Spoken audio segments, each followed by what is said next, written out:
is the Samsung Galaxy J6 Plus. In fact, I've been using this phone for a few years after my mom bought her A70 back in 2019. I'm not gonna lie guys, I do like this phone. From my experience, I love the design and I used it for majority of my use. I love the display, the camera is quite good, the battery is really good too. Now obviously this is a mid-range smartphone. It is kind of good for someone who uses it for their daily driver. There are some things that I really don't like, and that's to be the camera quality. The photos and videos don't really look as good compared to high-end smartphones like my Galaxy S24 Ultra, which I'm currently filming this video now. I do like the battery of this phone. It does last me pretty much all day. If I was you, I would literally just charge it probably once or maybe twice a day or so. The phone does come with 32 gigs, which is not enough for someone who wanted more photos in their phone, and that's literally going to store a lot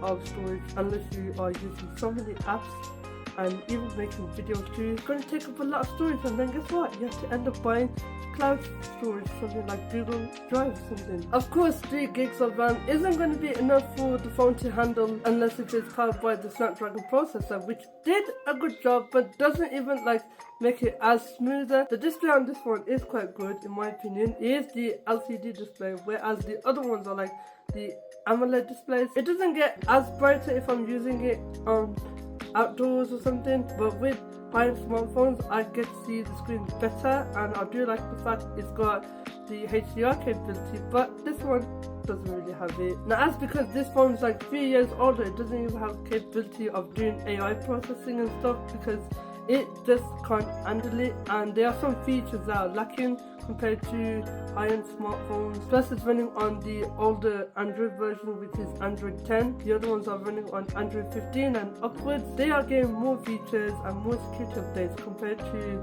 the older ones. As a conclusion, this phone is a really good one, especially for someone who is on a budget. I would recommend the J6 Plus, but I wouldn't consider upgrading for someone who needed more storage, more RAM and stuff like that. So what do you guys think about the Galaxy J6 Plus, or would you just consider going with the A models or probably the S models? Let me know in the comments.